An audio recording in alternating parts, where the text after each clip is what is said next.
Hello mayam, good morning. Ngasigi video se ay ayuktagi dum hawjaraage. Ayukki layu thabadagi dum ay ngasi video namba hawre. Ado ay sa yung ngantani na wa nga namba do tandana ay se kona voice over tawjabane.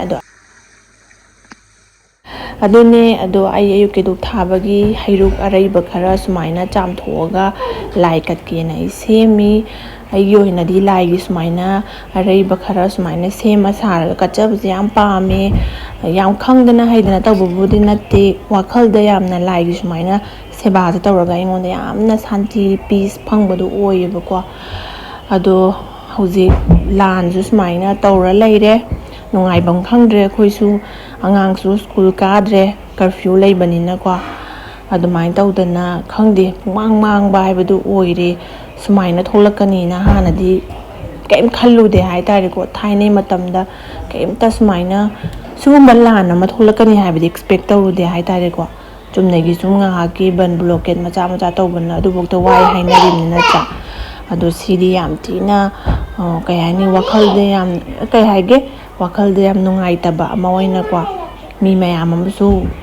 kaimta marala daba mayam amsu tawriba lansina leitaba bok yawhalle na cha ya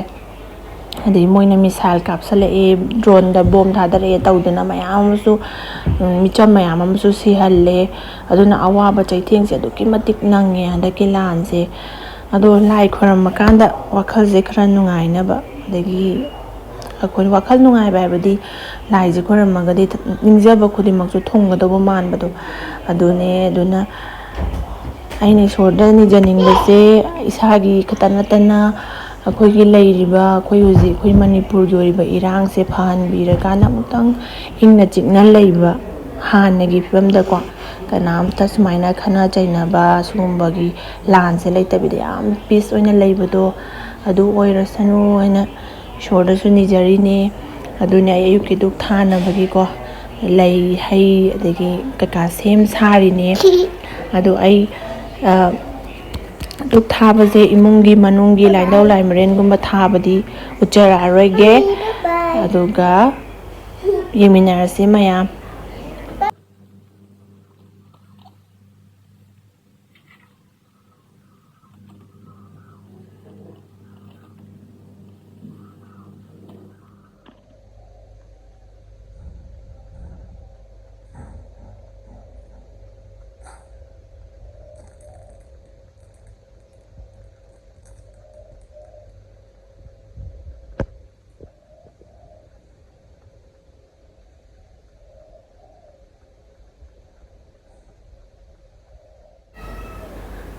adu mayam ay mathakki duk thaba loirame aduga makhada mu kumdare e nungsa su yam kalleba ko hojikse langban gi nungsa hairedana ko ayuk tagi dum yakke sai mit ka pangam dage adune aise imung manunggi thabak loisalamaga ngasi dilai duk thaba se kitang thenglapna thareba ko aduna nungsa su khara sare ado hainawjum je dum phajana paleba ko naina ngasi di makhagi di lai katna ba haido yamdre haidana hainawjum se amani hi amine ba ko sisu katlagi na asang boy na dum he e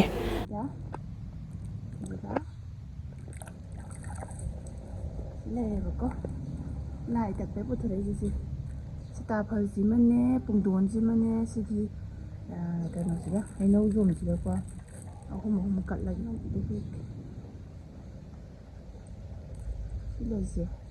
sigi lei maton fajana kakpiradine pung hallagane kano tawba mogi sembada punga kanda yam semne aina sum video gumbada ubada maton kaaga semba lei hekige aduga amu kino tawge sigi white sisi peke sigi to hijra nusa mangal se ti fajawan leis ai hekige makam uchara masidi nusa su sadore e taba tai tai ngada ketang thengdokre hachalla Yumgi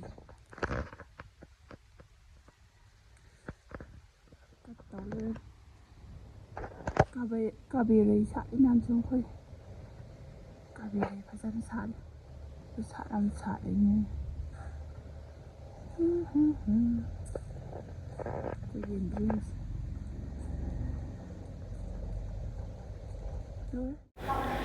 ꯂꯥꯏꯗꯨꯛ ꯊꯥꯕ ꯂꯣꯏꯔꯦ ꯑꯩꯅ ꯉꯁꯥꯏ ꯂꯩ ꯃꯌꯥꯝ ꯍꯦꯛꯑꯦꯕꯀꯣ ꯑꯗꯨꯗꯣ ꯚꯤꯗꯤꯑꯣꯗꯤ ꯂꯣꯏ ꯅꯝꯗ꯭ꯔꯕꯅꯦ ꯑꯗꯣ ꯁꯤꯗ ꯂꯣꯏ ꯀꯠꯊꯣꯛꯑꯦ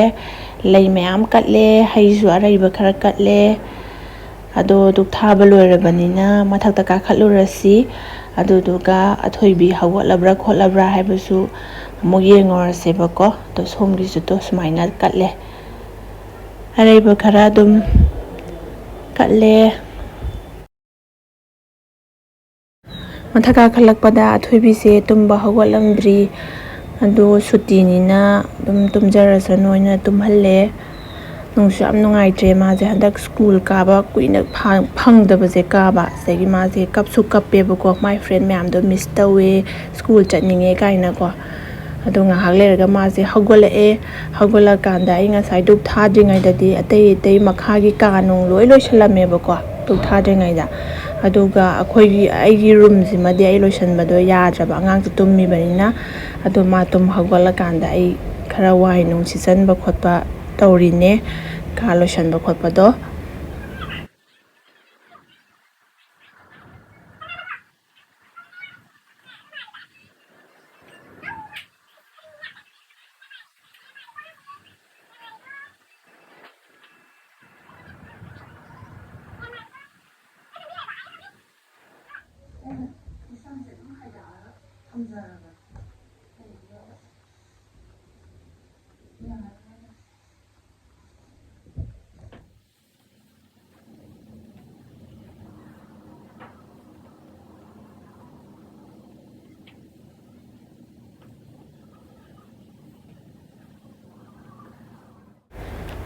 ꯏꯃꯨꯡꯒꯤ ꯁꯤꯠꯄ ꯁꯦꯡꯕ ꯂꯣꯏꯁꯜꯂꯦ ꯑꯗꯨ ꯂꯣꯏꯔꯕ ꯃꯇꯨꯡꯗ ꯑꯩꯁꯦ ꯆꯥꯛꯈꯨꯝꯒꯤ ꯑꯃꯨꯛ ꯏꯟꯖꯥꯡ ꯁꯦꯝꯕ ꯈꯣꯠꯄꯗꯣ ꯁꯦꯝꯗꯣꯛꯄꯤꯔꯒꯦꯅ ꯇꯧꯔꯝꯃꯤꯅꯦꯕꯀꯣ ꯑꯗꯨꯗꯨꯒꯤ ꯍꯋꯥꯏ ꯑꯃ ꯊꯣꯡꯉꯅꯤ ꯑꯗꯨꯗꯨꯒ ꯀꯥꯔꯠ ꯑꯈꯥꯕꯤꯗꯣ ꯑꯗꯨꯗꯣ ꯀꯥꯡꯍꯧ ꯑꯃ ꯉꯧꯔꯅꯤ ꯑꯗꯨꯒ ꯁꯤꯡꯖꯨꯔꯥ ꯃꯣꯔꯣꯛ ꯃꯦꯠꯄꯔꯥ ꯑꯃ ꯇꯧꯔꯅꯤ ꯆꯥꯛꯄꯨꯗꯤ ꯑꯩꯅ ꯊꯣꯡꯉꯔꯣই ꯑꯗꯣ ꯏꯟꯖꯥꯡꯗꯤ ꯑꯩ ꯁꯦꯝꯗꯣꯛꯄꯤꯔꯒꯦ ꯆꯥꯛ ꯊꯣꯡꯕ ꯃꯤꯗꯁꯨ ꯋꯥꯗ꯭ꯔꯦꯗꯅꯀꯣ ꯑꯗꯨꯃꯥꯏꯅ ꯑꯩ ꯏꯟꯖꯥꯡꯗꯤ ꯁꯦꯝꯗꯣꯛꯄꯤꯔꯒꯦꯅ ꯁꯦꯝꯕ ꯁꯥꯕ ꯇꯧꯗ꯭ꯔꯤꯉꯩꯗ ꯍꯥꯟꯅ ꯕ꯭ꯔꯦꯛꯐꯥꯁ ꯇꯧꯈꯤꯕꯒꯤ ꯀꯣꯜ ꯂꯤꯛ ꯈꯔ ꯂꯩꯔꯝꯃꯦꯕꯀꯣ ꯑꯗꯨꯁꯨ ꯐꯦꯡꯗꯣꯛꯄꯤꯔꯦ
ꯀꯩ ꯁꯥꯏꯅꯣ ꯇꯧꯏꯗꯨꯕꯣ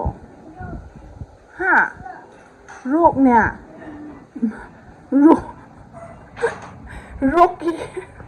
ꯍꯤꯌꯔ ꯁ꯭ꯇꯥꯏꯜ ꯑꯗꯨꯃꯥꯏꯅ ꯇꯧꯕ꯭ꯔꯣ ꯉꯁꯥꯏꯗꯤ ꯁꯨꯃꯥꯏꯅ ꯍꯨꯠꯊꯔ ꯂꯩꯔꯝꯃꯦ ꯑꯩꯅ ꯆꯠꯂꯛꯄ ꯁꯨꯃꯥꯏꯅ ꯂꯩꯔꯝꯃꯦꯕ ꯀꯩ ꯍꯤꯌꯔ ꯁ꯭ꯇꯥꯏꯜꯅꯣꯅꯦ ꯔꯣꯛꯀꯤꯅꯦꯅꯦ ꯂꯤꯞ ꯀꯂꯔꯗꯨꯅ ꯀꯩ ꯀꯂꯔꯅꯣ ꯕ꯭ꯔꯥꯎꯟꯗꯨꯅ ꯀꯩꯒꯤꯅꯣ ꯑꯗꯨꯁꯨ ꯔꯣꯛꯂꯣ ꯐꯤꯕꯝꯁꯦ ꯑꯝꯇ ꯌꯦꯡꯉꯣ ꯍꯥꯏꯕ ꯑꯩꯅ ꯆꯪꯉꯛꯄꯗ ꯑꯩꯅ ꯊꯕꯛ ꯂꯣꯏꯔ ꯆꯪꯉꯛꯄꯗ ꯁꯨꯃꯥꯏꯅ ꯂꯩꯔꯝꯃꯦ ꯊꯣꯏꯕꯤ ꯌꯩꯁꯟꯅꯤ ꯇꯧꯒꯅ ꯅꯥꯕꯅꯤ ꯑꯗꯨꯃꯥꯏꯅ ꯇꯧꯕ ꯏꯁꯀꯤꯟꯒ ꯇꯠꯀꯅꯤ ꯇꯧꯔꯤꯁꯤꯕꯨ ꯔꯣꯛ ꯇꯧꯗꯣꯏꯅꯤ ꯁꯝꯁꯤꯅ ꯃꯃꯤꯠ ꯅꯥꯝꯃꯒ ꯈꯨꯝꯃꯀꯥꯟꯗ ꯍꯦꯛꯇ ꯀꯅꯥ ꯇꯥꯛꯄꯤꯅꯣ ꯊꯣꯏꯕꯤꯗꯨꯕꯣ ꯍꯥ ꯀꯩ ꯖꯨꯁ ꯑꯦꯄꯜ ꯖꯨꯁ ꯄꯤꯊꯛꯀꯦ ꯀꯥꯈꯠꯂꯛꯑꯣ ꯌꯥꯝ ꯐꯖꯩꯌꯦ ꯃꯤ ꯂꯤꯞꯁꯇꯤꯛꯀꯁꯦ ꯀꯣꯐꯤ ꯀꯂꯔꯅꯤ ꯌꯦꯡꯉꯣ ꯃꯥꯏ house ꯁꯥꯏꯅꯤ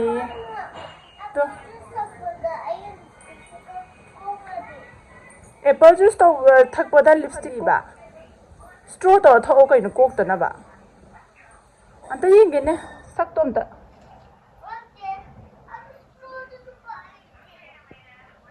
kaisu taurohe fazai mi tawisibo ain changakpa sumain tau leireme thabak loiraga ai phi phauge taurambaneba semi song amta yengu nakana maga kupakanda kana takpino hange athubi nang kana takpino do rock ki saktuba ha kari gitar nang gitar ka lege haudore koi kaisam family gi rock haudore hujik adu battery longthokhraba so kai de thire ijongo sai namjala laibase mai poti ani ga khilisudra ke hage tamna longtho tamna ni help to haira poti ani khilise somgi dog kisnane toilet tongnaba soma kang bisinane pup tongnaba ne man thamiso any sit as kai dawina nangisibo sinai yare se sinai tawase mami se memory ona bas anta kap thokke se video amta saida tawase ka khalo saida one yare ne yare phajare rocker se rock band gi come here ta rock se kamai tawge taw khongu makhon tholo so yam man jamo tai jamo battery yar maro adune athoi gi lila nga yeng thoe ma gi tar khongdana khotana ingonda utle aduga aisu aigi phi singa sai dry tawramane bako adu loire na phi amu phawdoine adune mayam aigi thabak jam yame mougi thabak jam yame hai tare ko moi ba sing di khanga ni khwa se adune adu imung manung su nan da bayade natra isa su nan da bayade aduna khoi di yum jam chawe mi jam yame aduna thabak jam yame bako dugi mathakta aigi isagi oiba aigi su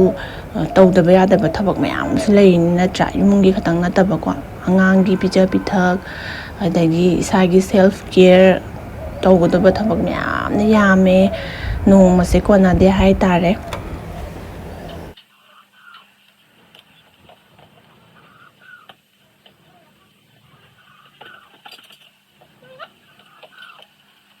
loire phaure se balcony da phauragana yam thuna kangneba ko phi je nutha se da ek morning da sida yei na ko adagi se dum phaudo e pabungi ju walking gi dress se morning da su hauda di hayeng ayung ta cha toini ta kang deba ko adane balcony da phaubire duga nganna su sudom ne na siding hale dum kang lausan yani legi se saka phaure phi ayamba de ngarang na hana dum surabane hadi school je hoji lan jina maram maraga suti thabani na ko thaba ayamba loi tawweba ko nungti ge khaka tawba do hoji se ai se kano tawre aigi tulsi mathakta su thammeba ko nungdang da de makha kumdabado ngai tabagi angang su kan tawbani na ko ta de ba makha kumma de thoibi na kawba khoppada do gi makha se da mathambane ba ko achawba ma do si se nungsa sabagi kano tawreba leije tulsi je loina ba khuiba do ta ising sai bidagi ko si chai bige babungi khumup su sira phawbire phawdok ta yade da na ko walking gum chat pai de do si se singam ta chai bige tawbane doi ben kang ni jong makhong ga khara kang ni sabagi ko ado ising chai bire ga di ma se te khatlaga phajana sangaga leiram banong dawiram da ga di yam nungai ising je pura abane ising su aing ba nga hale ga di ne tep ki ising su sagalak toine bana khara ingni ngai se chai bi hora ga tawbane ba ko ado lai gi su si ai makka je lai ge tungana aseng ba thamine khoina irujabada sizinaba kaino na te ko se mak se khayam haibi gen ta nga le do kanga ne do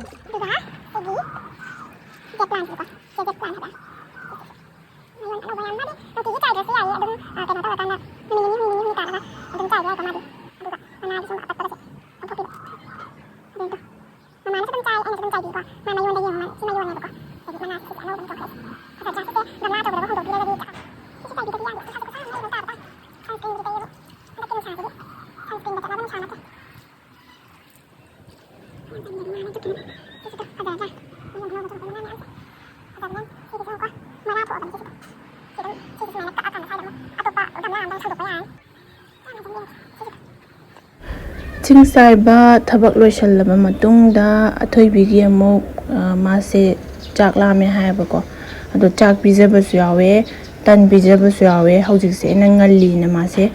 ꯇꯟꯁꯦ ꯑꯩꯈꯣꯏ ꯌꯨꯝꯗ ꯍꯧꯖꯕꯅꯦꯕꯀꯣ ꯑꯗꯣ ꯇꯤꯐꯤꯟꯗ ꯍꯥꯞꯄꯒ ꯊꯝꯃꯒ ꯃꯥꯁꯦ ꯁꯨꯃꯥꯏꯅ ꯇꯟꯁꯦ ꯄꯤꯖꯩꯌꯦ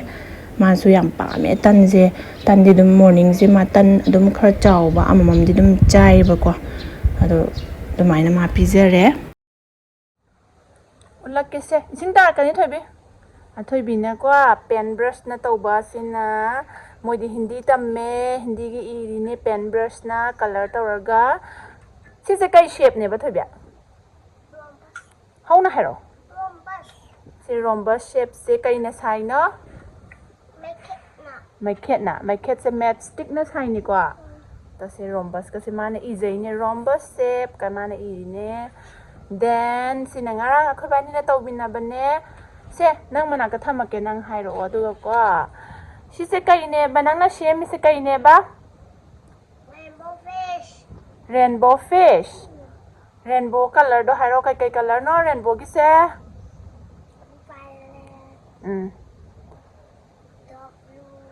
dark ꯕ꯭ꯂꯨꯁꯦ ꯏꯟꯗꯤꯒꯣꯁꯨ ꯍꯥꯏꯀꯣ then sky blue green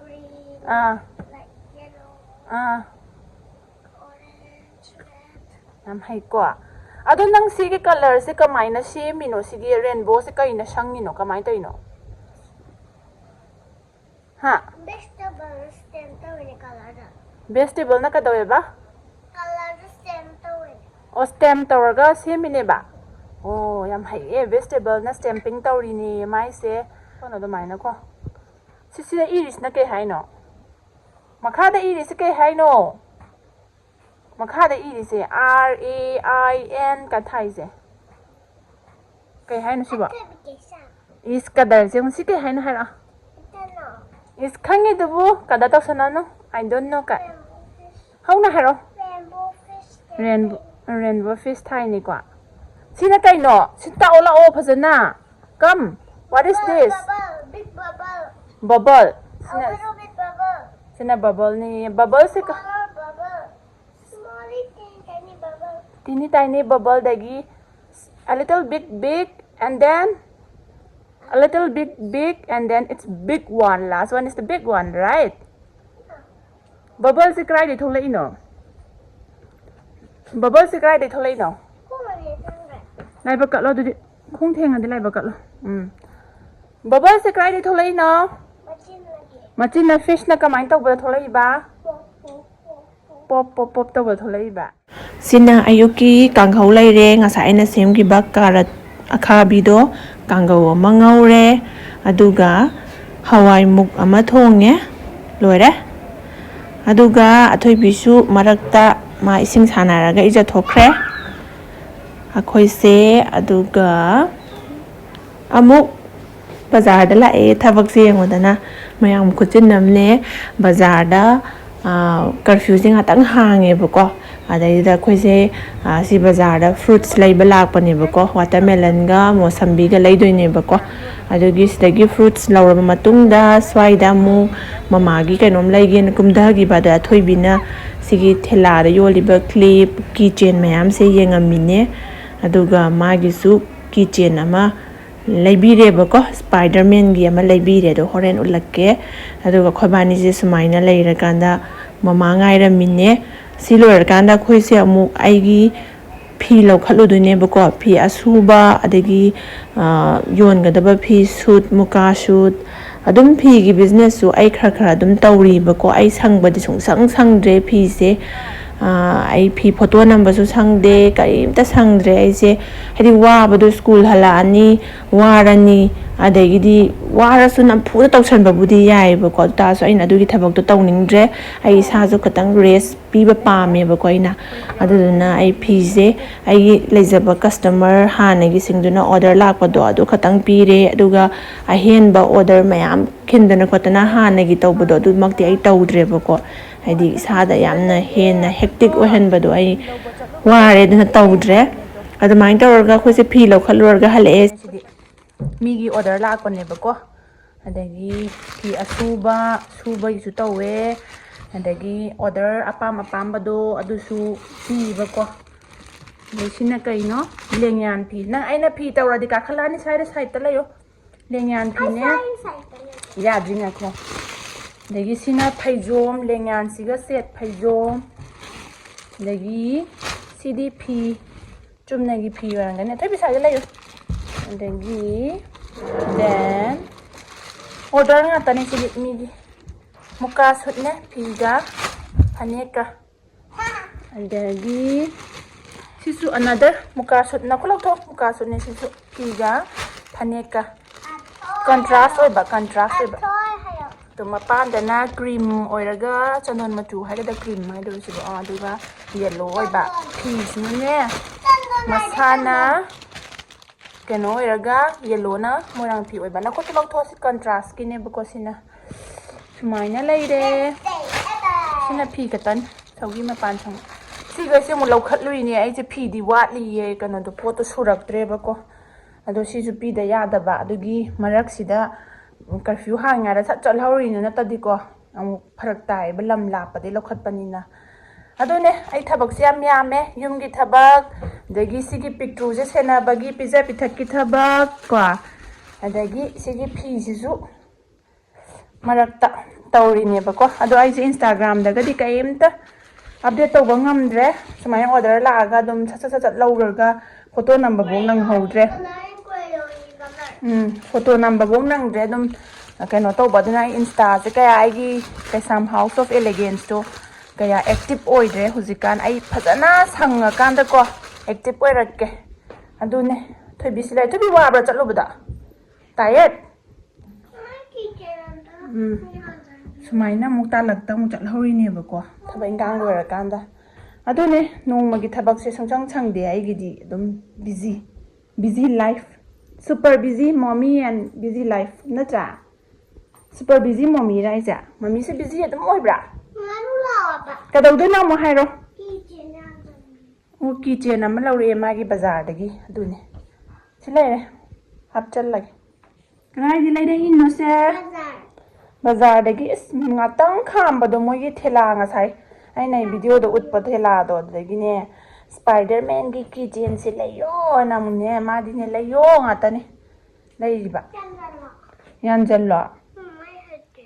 okay se ngala ya mu thengna se aro bye bye always remember always remember